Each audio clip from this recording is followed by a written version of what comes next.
This is a recording of an article on Wikipedia and was recorded by user Popular Outcast. The material recorded is current as of the May 31st, 2008 revision of the article.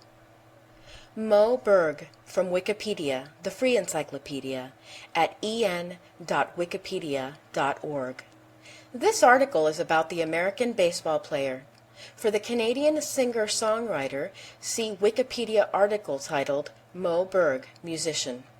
Morris Berg, born March 2, 1902 in New York, New York, died May 29, 1972, Belleville, New Jersey, was an American professional baseball player who later served as a spy for the Office of Strategic Services during World War II.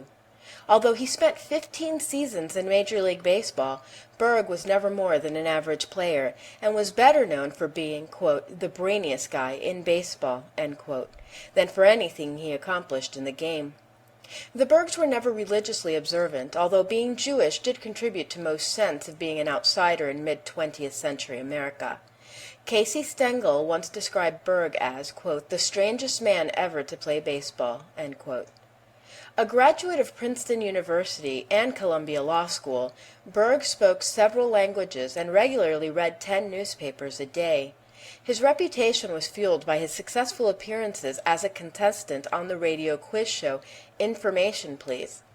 Berg answered questions about the derivation of words and names from Greek and Latin, historical events in Europe and the Far East, and ongoing international conferences. As an agent of the United States government, Berg traveled to Yugoslavia to gather intelligence on resistance groups the government was considering supporting.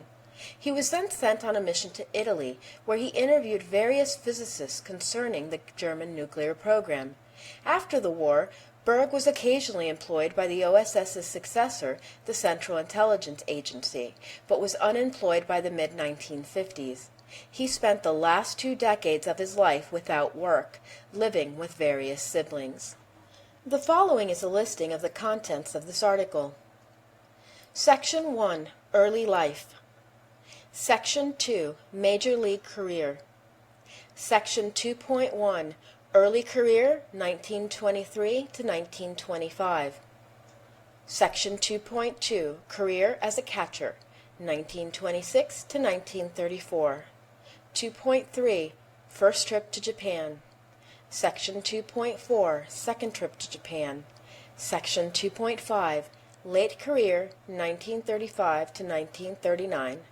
Section 2.6. Coaching, 1940 to 1941. Section 3. Post-Baseball Career. Section 3.1. Spying for the U.S. Government. Section 3.2. After World War II. Section 4. Death. Section 5. Legacy. Section 6. See also. Section 7. Notes. Section 8. References. Section 9. External links. The following is an info box which accompanies this article and gives a summary of the main information about Berg to supplement the arrangement of information in this article. Berg was a catcher. He was born March 2, 1902, died at the age of 70 on May 29, 1972. He batted with the right hand and he threw with the right hand. His Major League Baseball debut was June 27, 1923, for the Brooklyn Robins. His final game was on September 1, 1939, for the Boston Red Sox. Career statistics: batting average, .243, hits, 441, RBI, 206. He played on several teams. In 1923, he played for the Brooklyn Robins. From 1926 to 1930, he played for the Chicago White Sox. In 1931 and 1934, he played for the Cleveland Indians. From 1932 to 1934, he played for the Washington Senators. From 1935 to 1939, he played for the Boston Red Sox. Career highlights and awards. 1. Member of 1933 American League pennant-winning Washington Senators. 2. member of 1934 All-Star team that toured Japan. This info box contains an image with no caption with a picture of Moe Berg. Section 1. Early Life. Moe Berg was the third and last child of Bernard Berg, a pharmacist, and Rose Taschker, a homemaker, both Jewish, who lived in the Harlem section of New York City, New York, a few blocks from the Polo Grounds. When Berg was 3 1/2, he begged his mother to let him start school. In 1906, Bernard Berg bought a pharmacy in West Newark. In 1910, the Berg family moved again to the Roseville section of Newark. Roseville offered Bernard Berg everything he wanted in a neighborhood: good schools, middle-class residents, and very few Jews. Berg began playing baseball at the age of 7 for the Roseville Methodist Episcopal Church baseball team under the less ethnic pseudonym Runt Wolf. In 1918, at the age of 16, Berg graduated from Barringer High School. During his senior season, the Newark Star Eagle selected a 9-man dream team for 1918 from the city's best prep and public high school baseball players, and Berg was named the team's third baseman. Barringer was the first in a series of institutions Berg joined in his life where his religion made him unusual. Most of the other students were East Side Italian Catholics or Protestants from Forest Hill, but there were not many Jews, just as Bernard wanted it. After graduating from Barringer, Berg enrolled in New York University. He spent 2 semesters there and played baseball and basketball.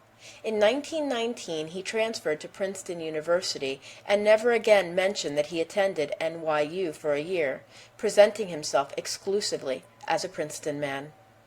Berg received a B.A. magna cum laude in modern languages. He had studied 7 languages: Latin, Greek, French, Spanish, Italian, German, and Sanskrit. His Jewish heritage and modest finances combined to keep him on the fringes of Princeton society, where he never quite fit in. During his freshman year, Berg played first base on an undefeated team. Beginning in his sophomore year, he was the starting shortstop. He was not a great hitter and was a slow base runner, but he had a strong, accurate throwing arm and sound baseball instincts. In his senior season, he was captain of the team and had a .337 batting average, batting .611 against Princeton's arch-rivals Harvard and Yale. Crossan Cooper, Princeton's second baseman, and Berg communicated plays in Latin when there was a man on second base. On June 26, 1923, Yale defeated Princeton 5-1 at Yankee Stadium to win the Big Three title. Berg had an outstanding day, getting 2 hits in 4 at-bats, 2-4, with a single and a double, and making several marvelous plays at shortstop. Both the New York Giants and the Brooklyn Robins desired Jewish blood on their teams, to appeal to the large Jewish community in New York, and expressed interest in Berg. The Giants were especially interested, but they already had 2 future Hall of Famers at shortstop, Dave Beauty Bancroft and Travis Jackson. The Robins were a mediocre team, where Berg would have a better chance to play. On June 27, 1923, Berg signed his first big league contract for $5,000 with the Robins. This section contains an image with a caption, Moe Berg, circa 1919, wearing a Princeton baseball team uniform. Section 2, Major League Career. Section 2.1, Early Career, 1923 to 1925. Berg's first game with the Robins came the very next day against the Philadelphia Phillies at the Baker Bowl.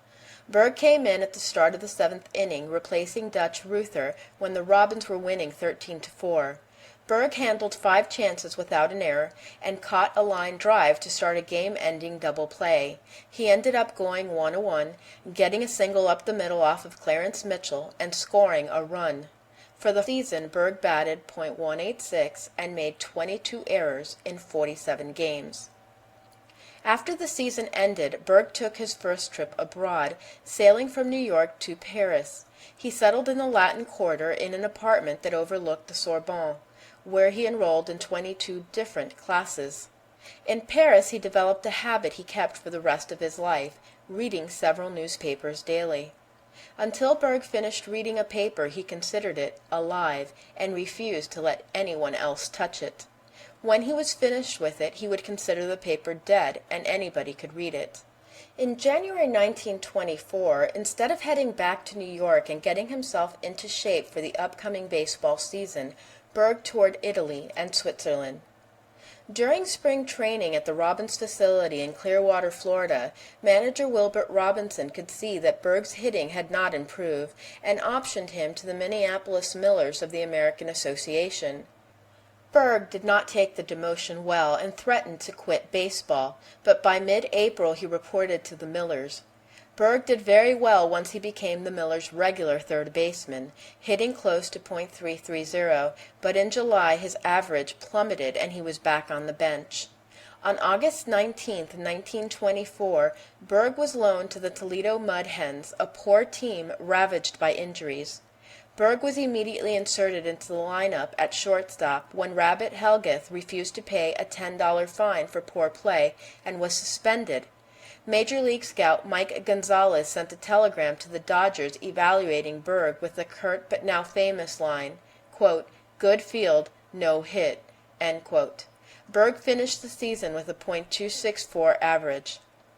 By April 1925, he was starting to show promise as a hitter with the Reading Keystones of the International League. Because of his .311 batting average and 124 RBIs, the White Sox exercised their option they had with Reading, paying $6,000 for him, and moved Berg up to the big leagues the following year. Section 2.2, Career as a Catcher, 1926 to 1934. The 1926 season began with Berg informing the White Sox that he would skip spring training and the first 2 months of the season to complete his first year of law school at Columbia University, and Berg did not join the White Sox until May 28th. Bill Hunnifield was signed by the White Sox to take Berg's place at shortstop and was having a very good year, batting over .300. Playing in only 41 games, Berg batted a lowly .221. Berg returned to Columbia after the season to continue working on his law degree. Despite Charles Comiskey offering him more money to come to spring training, Berg declined and informed the White Sox that he would be reporting late for the 1927 season. Noel Dowling, a professor to whom Berg explained his situation, told Berg to take extra classes in the fall and said that he would arrange with the dean a leave of absence from law school the following year, 1928. Because he reported late, Berg spent the first 3 months of the season on the bench. In August, a series of injuries to catchers Ray Schalk, Harry McCurdy, and Buck Krause left the White Sox in need of somebody to play the position. Schalk, the White Sox player-manager, selected Berg, who did a fine job filling in. Schalk arranged for former Philadelphia Phillies catcher Frank Brugge to meet the team at their next game, against the New York Yankees. Brugge was so fat that pitcher Ted Lyons refused to pitch to him. When Schalk asked him who he wanted to catch, Lyons selected Berg. In Berg's debut as a starting catcher, he not only had to worry about catching Lyons' knuckleball, but also about facing the Yankees' murderers row lineup, which included Babe Ruth, Lou Gehrig, and Earl Combs. Lyons beat the Yankees 6-3, holding Ruth hitless. Berg made the defensive play of the game when he caught a poor throw from the outfield, spun, and tagged out Joe Dugan at the plate. Berg caught 8 more times during the final month and a half of the season. To prepare for the 1928 season, Berg traveled to a lumber camp in New York's Adirondack Mountains, 3 weeks prior to reporting to the White Sox spring training facility in Shreveport, Louisiana. The hard labor did wonders for him, as he reported to spring training on March 2, 1928, in excellent shape. By the end of the season, Berg had established himself as the starting catcher. At law school, Berg failed evidence and did not graduate with the class of 1929, but he did pass the New York State bar exam. Berg repeated evidence the following year, and on February 26, 1930, he received his LL.B.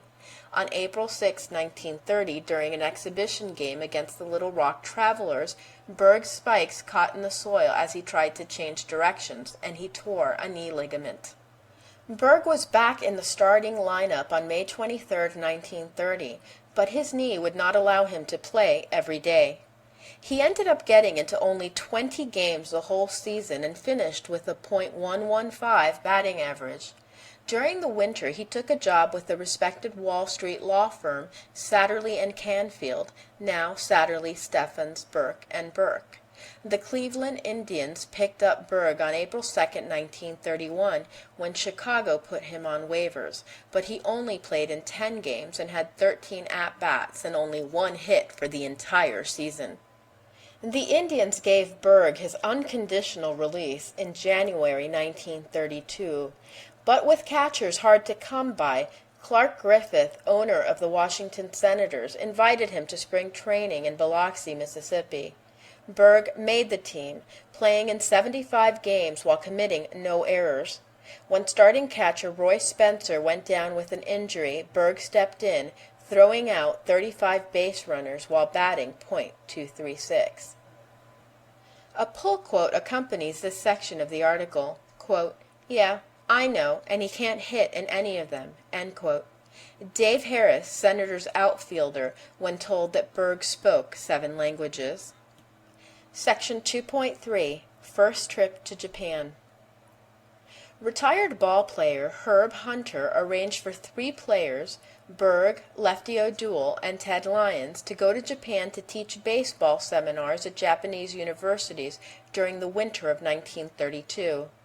On October 22, 1932, the group of 3 players began their circuit of Meiji, Waseda, Rikyo, Teida, Tokyo Imperial, Hosei, and Kyoto universities, the members of the Tokyo Big Six University League.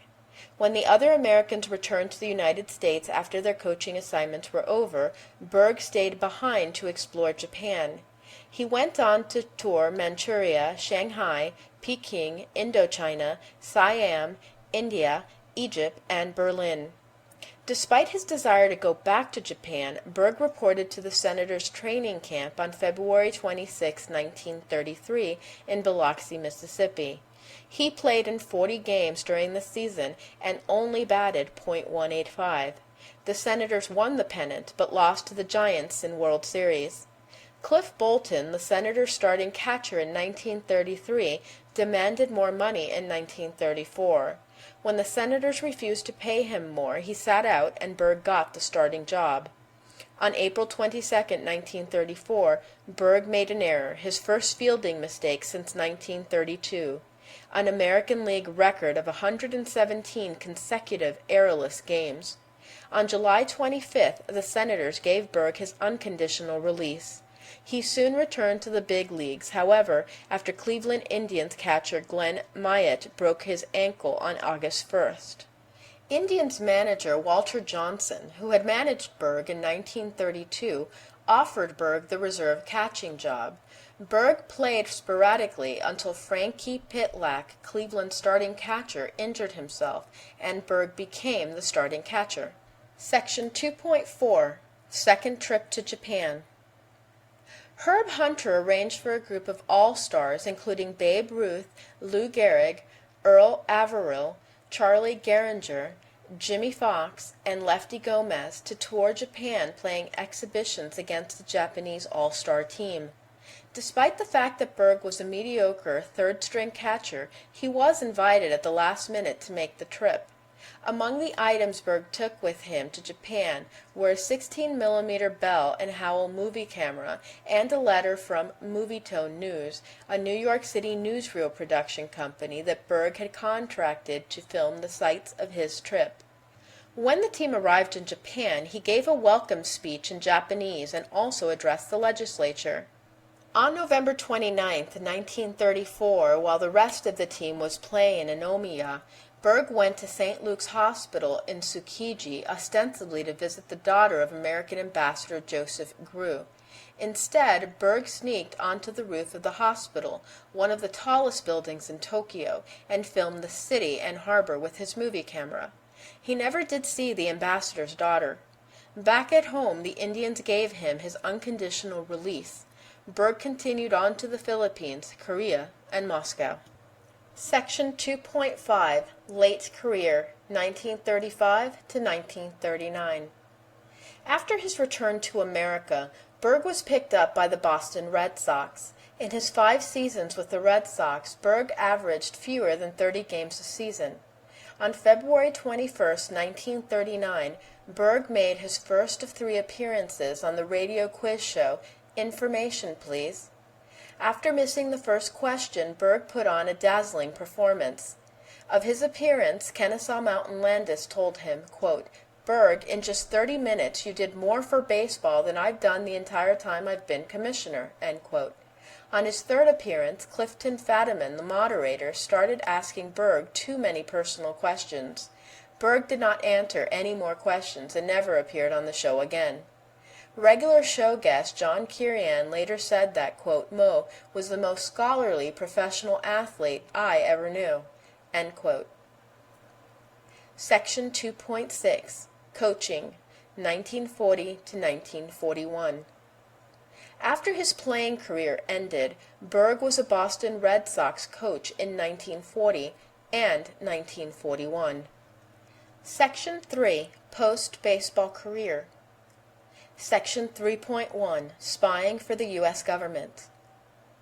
With the attack on Pearl Harbor by the Japanese on December 7, 1941, the United States was thrust into World War II. To do his part for the war effort, Berg accepted a position with Nelson Rockefeller's Office of Inter-American Affairs on January 5, 1942. 9 days later, his father, Bernard, died. During the summer of 1942, Berg screened the footage he shot of Tokyo Bay for intelligence officers of the United States military. The film may or may not have helped Lieutenant Colonel Jimmy Doolittle plan his famous Doolittle raid.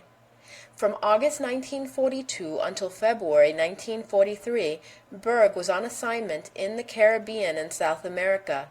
His job was to monitor the health and physical fitness of the American troops stationed there. Berg, along with several other OIAA agents, left in June 1943 because they thought South America posed little threat to the United States, and they wanted to be someplace where their talents would be put to better use. On August 2, 1943, Berg accepted a position with the Office of Strategic Services for a salary of $3,800 a year. In September, he was assigned to the Secret Intelligence Branch of the OSS and given a place at the OSS Balkans desk. In this role, he parachuted into Yugoslavia to evaluate the various resistance groups operating against the Nazis to determine which was the strongest. He talked to both Draza Mihailovich and Josip Broz and reviewed their forces, deciding that Josip Broz had the stronger and better supported group. His evaluations were used to help determine the amount of support and aid to give each group. In late 1943, Berg was assigned to Project Larsen, an OSS operation set up by OSS Chief of Special Projects John Shaheen. The stated purpose of the project was to kidnap Italian rocket and missile specialists out of Italy and bring them to the U.S. However, there was another project hidden within Larsen called Project Azusa, with the goal of interviewing Italian physicists to see what they knew about Werner Heisenberg and Carl Friedrich von Weizsäcker.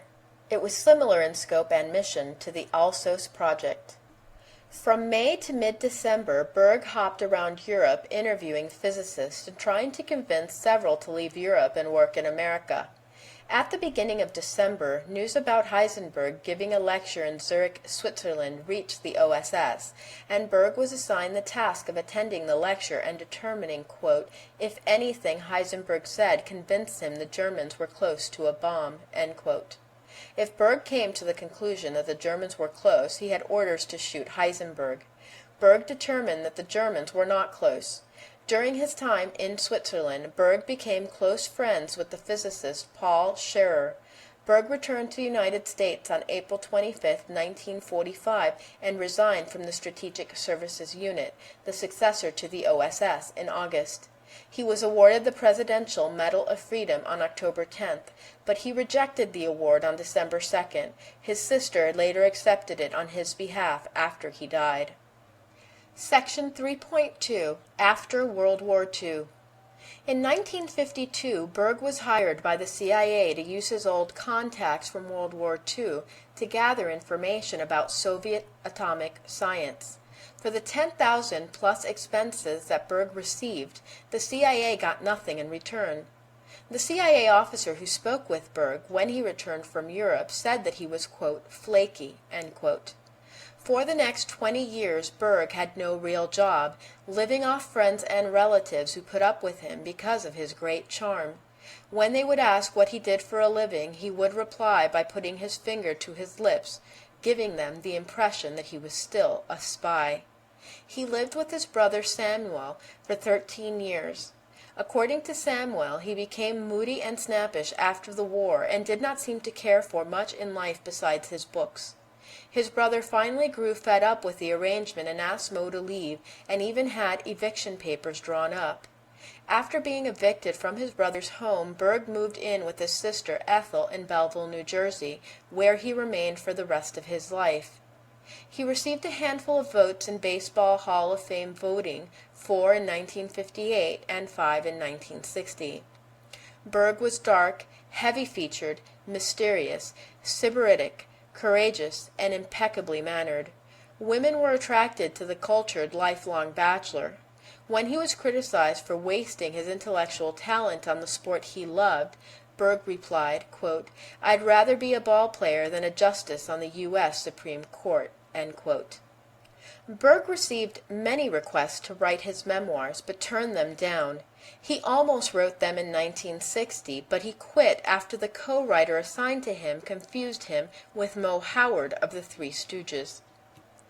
Section 4. Death. Mo Berg died on May 29, 1972, at age 70, from injuries sustained in a fall at home. A nurse at the Newark, New Jersey hospital where he died recalled his final words as, quote, "How did the Mets do today?" End quote. They won. His remains were cremated and spread over Mount Scopus in Israel. It has been said he really did want to write his memoirs, however his death precluded that. Thus, much of his life remained a mystery that he took to the grave with him. Section 5. Legacy. Berg was inducted into the National Jewish Sports Hall of Fame in 1996 and the Baseball Reliquary Shrine of the Eternals in 2000. He is the only baseball card on display at the headquarters of the Central Intelligence Agency. In 1976, Louis Kaufman, Barbara Fitzgerald, and Tom Sewell wrote Mo Berg, Athlete, Scholar, Spy. In 1994, Nicholas Dawidoff wrote a biography, The Catcher Was a Spy, The Mysterious Life of Mo Berg. Section 6. See also. This section includes a list of other Wikipedia articles where you can find additional information regarding the subject matter of this article. Article 1 is titled Chicago White Sox All-Time Roster. Article 2 is titled Los Angeles Dodgers All-Time Roster. Section 7. Notes. Section 8. References. There are references and comments noted in the written form of this article. Please be sure to verify information found on Wikipedia using the references provided or cross-referencing the information yourself. Section 9. External links. This section includes a list of external websites where you can find additional information on the subject matter of this article. Link 1 is titled Career Statistics and Player Information from Baseball Reference. Link 2 is titled Fangraphs Stats. Link 3 is titled Baseball Cube Profile. Link 4 is titled BR Bullpen Profile. Link 5 is titled Baseball Library Profile. Link 6 is titled Annotated Bibliography for Berg from the Alsos Digital Library for Nuclear Issues. Link 7 is titled Jewish Sports Hall of Fame Bio. Link 8 is titled Secrets, Lies, and Atomic Spies. Link 9 is titled Jewish American Hall of Fame. Link 10 is titled Mo Berg Biography at JGRIT, the Internet Index of Tough Jews. This sound file and all text in the article are licensed under the GNU Free Documentation License, available at www.gnu.org/copyleft/fdl.html.